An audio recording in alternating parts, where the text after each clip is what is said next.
It was 2 days after Debbie had taken her to Bullock's department store to see Santa that Carrie wrote the letter. She came into the warm rose and white living room with the paper clutched in her tight little fist. "Mama, I need a tamp." "Stamp," Debbie corrected automatically. She reached out for her little girl. "What for, Lovey?" Carrie, who had more important things to do than stand around being hugged, wiggled away. "To mail my letter," she said importantly. "Here." Debbie accepted the piece of paper, started to unfold it, then stopped. "May I read it?" she asked politely. 5 months ago, she would have read it, assuming it was readable, without a thought. Maybe it was never too early to teach a child about privacy, but if she'd slipped up once then, Eddie could have put in a word. She could almost hear him saying to Carrie, "We always ask, before we read somebody else's mail, honey." But Eddie was no longer on hand. Anything Debbie failed to teach, Carrie might never learn. So she was being very careful indeed these days. Now, with Carrie's permission, she studied the paper.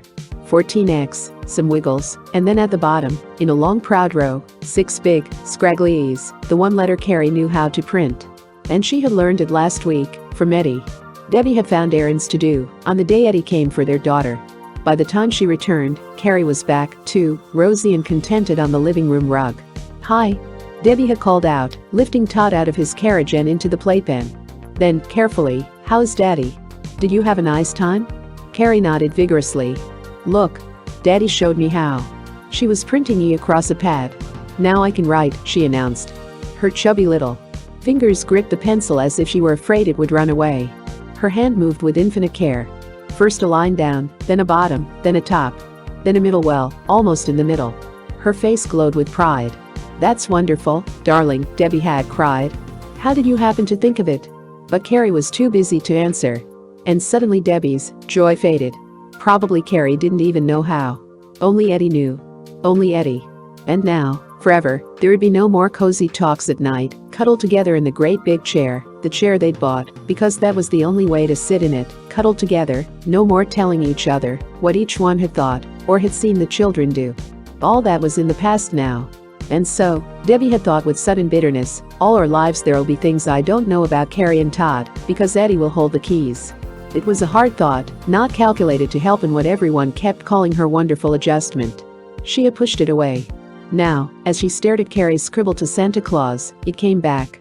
And with it came another thought, even worse, because it carried so many memories of wrapping paper and secret shopping trips, of presents hidden in corner closets, or whispering and laughter and surprise, of the first wonderful Christmas after Carrie was born. But Christmas was coming again, and she couldn't put it off any longer. "Carrie," she said slowly, "honey, have you thought what you want to send Eddie for Christmas?" Across the room, Carrie looked up, puzzled. Finally, she shook her head. "Well, you think about it," Debbie said. "Maybe a nice sweater. Would you rather get red or blue? You mustn't give a child too many choices," she thought. "If you do, she won't understand." But the frown deepened on Carrie's round face. She rubbed her hand on her forehead. And all of a sudden Debbie knew that her daughter was struggling with her child's mind against some problem bigger than red or blue, something much too big to solve alone. She almost ran to Carrie. She caught her up in her arms. "What is it, baby? What's wrong? Tell Mama." And into her hair, her face hidden, Carrie whispered, "Mama, is Daddy going to be with us all the time? Isn't he going to be with us anymore?" For a moment, Debbie stood quietly, breathlessly still. So it had come at last, the question she had been dreading more than anything else since the night Eddie left home. It had come at last, and it had to be answered, because Carrie needed to know. But how? What was she to say? "Someday she'll grow up and read it in the papers, won't she?" a friend had said to Debbie. She might as well know right now that her daddy has left her. No, Debbie had cried. But afterwards she began to wonder. Mightn't it save anguish later if Carrie's heart belonged all to her? She could be mother and father to her children if she tried. But still, even if she were to tell Carrie the truth, what was the truth? How could she put into red-blue terms things she herself didn't understand? Carefully, she carried Carrie back toward the sofa. "That's a hard question to answer," she began. "You see, your daddy." Her voice trailed away. Carrie lifted her head and looked at her mother. But Debbie's eyes were not on her child. They were fixed somewhere else, somewhere far away. And what they saw was not the present, but a moment out of the past. It had been a sunny day. The sky was a shimmering blue, there wasn't a trace of smog in the California morning air, and there were still 2 weeks before school opened again. A perfect day. And yet, right in the middle of the wonderful day, sitting on her front step, a little girl named Mary Frances Reynolds was crying, as if her heart would break. Even her pigtails were limp with misery. She had been sitting there 20 minutes when her mother came up the street, arms full with the day's shopping. At the sound of her footsteps, Mary Frances lumped up to catch her and hold her and bury her face in her skirt. "Baby, what's wrong?" "It's not fair," Mary Frances sobbed. "It's not fair." Mrs. Reynolds took her into the house, washed her face, smoothed her hair, till the tears stopped coming and the eyes took on a hopeful look. After all, Mama could solve anything. "Mama," Mary Frances said at last, they won't let me play with them. And it's not fair. I can play almost as good." "Who, honey?" Mary Frances gulped. "All those old boys. And Bill too. He said I couldn't." "Your brother Bill? What did he say you couldn't play?" Mary Frances's eyes brimmed over with tears again. "Football," she wailed. Then she reached for her mother's hand. "I wouldn't care, I wouldn't even care, only I don't know why. I'm nearly as good as they are, honest. It isn't fair." "Why won't they?" Mrs. Reynolds considered. "Well, because boys are just like that. Anyway, you don't want to play football, honey. It's too rough." "But I do," Mary Frances sobbed. "I do." "Why won't they let me?" Mrs. Reynolds stood up. She reached for her little girl's hand. "I'll tell you what," she said finally. "Never having been a little boy, I can't tell you. But if you'll dry your eyes and come help me fix lunch, when your daddy comes home, you can ask him." "Oh," Mary Frances said, her eyes wide. "Oh, sure." At 12:30 her father came home at 5 to 1. Mrs. Reynolds disappeared tactfully into the kitchen, and Mary Frances turned to her father. "Daddy, why?" Her father listened gravely to her tale of woe. Then he began to talk. To tell her about little boys, about how they really did like girls, only they were too young to know it yet, about how someday they would be proud to be seen with Mary Frances, but right now they were afraid other boys would call them sissy. Then he stood up. "I have an idea, sweetie. The other boys couldn't call them sissy for playing with you if you were the best football player on the block." "No," Mary Frances said doubtfully. "But I'm not that good." "What you need," said her father, "is some practice." He didn't have the easiest job in the world. He often liked to take a nap after lunch. But for the rest of the summer, he got up from lunch every day with a football under his arm, and in the backyard of the Reynolds' house, he taught his little girl to play. The strange thing was, she never did become the best football player on the block. She never did get, except on very rare occasion, to play with the boys. And somehow it didn't matter at all. Maybe because she understood a little better now why she couldn't. Maybe because school began again, and her life was crowded with other things. But mostly because when her daddy was there, to play with her, to talk to her, to tell her things, she didn't need anything else. Those were the very best 2 weeks of her whole childhood, and it didn't have anything to do with playing football.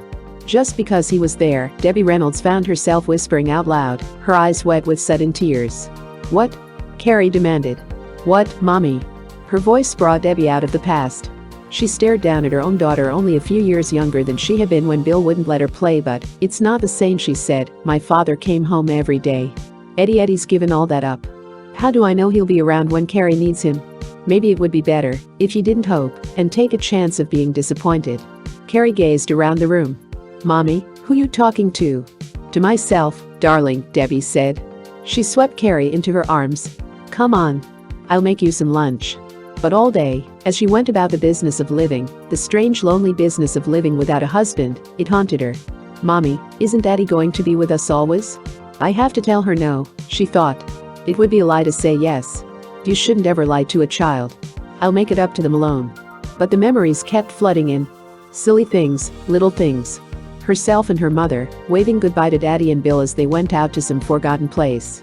She had been a little disappointed at not going, and yet, it made her feel somehow like a woman instead of a child to be left, like a woman, at home, to see her menfolks off. Other things. Bill's face, flushed with pride, saying to a friend, "Want you to meet my dad." Her mother's voice. "Wait a while. Daddy will fix it when he comes home." Her loneliness when her father went away on a short trip, the feeling that nothing was really right till he came back. Her own voice, chanting through the house, "Daddy's home, Daddy's home, Daddy's home." And then, abruptly, the memories stopped. There was something wrong with that last one, something odd. For a moment Debbie Reynolds stood stock still, trying to place it. And then she knew. That high, happy voice out of the past hadn't been hers at all. It was Carrie's voice, her own baby's voice, and she had sung that way when Eddie came home from a nightclub tour or a business trip, or even from a poker game. Daddy's home, Daddy's home, Daddy's home. And with it, Todd's joyous laughter, the rosy little arms stretched out to meet Eddie, and Eddie himself, his face alight with happiness, stooping for his babies, swinging them into the air, digging in his pockets for presents, asking, "Did you miss me? Hey, glad to have me back?" It might have been a lie that Eddie was living all that time with her, Debbie. But his love for his babies had been no lie at all. And now the memories were different, suddenly. Eddie's voice instead of her father's, calling twice a day on the long-distance phone. "Has that tooth of Todd started to come through yet? Did you try rubbing his gum some more? How's Carrie's skinned knee? If she's still up, let me say hello. I can't go to sleep without saying goodnight to my baby." Eddie changing Todd, feeding him, laughing at pureed carrots on his new jacket, Eddie leaning over a crib to sing his child to sleep, or having the phone placed nearby so he could do it from 3,000 miles away. They were good memories. And they had, suddenly, a very special meaning. They meant that her children, Carrie and Todd, were used to living with separation as she, Debbie, had never been. What would have broken her heart entirely was something they could get used to if she handled it right. They could still have their father, still leave her free to be only what she knew how to be, a mother. There could, if he would let it be a man's hands, a man's voice in their lives, there could be Todd saying with pride someday, "This is my father." Or there could be loneliness and shame and disappointment. There could be Eddie's heart, broken, and her own, torn with bitterness shared with her babies. And it wasn't necessary, not at all. Because her children hadn't been lost and miserable when Eddie was away, only happy when he came home. And they could go on being happy, just that way. Debbie Reynolds looked at her watch. In 15 minutes, Carrie would be getting up from her nap. In 15 minutes Debbie would go upstairs to her and put her arms around her and answer the question that had been so hard and now was suddenly so easy. In words that a child could understand, she would tell her, "Darling, do you remember when Daddy used to go away on a trip? But no matter where he was, he went on loving you and thinking about you and waiting to see you again. Well, it's the same way now. Daddy isn't going to live in this house anymore. But he'll come to see you, he'll sing to you, he'll love you and Todd just like always. Because nothing can ever change that." You wanted to know if Daddy's going to be with you always. Well, the answer is yes. Because it isn't where a person is that counts. It's where his heart is. When you have that, you have everything. Maybe some of it would be over Carrie's head. Maybe she wouldn't understand it all. It didn't matter. All that mattered was that the answer would be yes, and it wouldn't be a lie. The rest could come later, with time and patience, and for the sake of her own love for her father, for the good that she wanted for Carrie and Todd, she would see that what came later would be free from bitterness and hurt. With a lighter heart than she had had in days, Debbie Reynolds turned to go to the nursery, to wake her daughter from her nap, to answer the most important question in the world.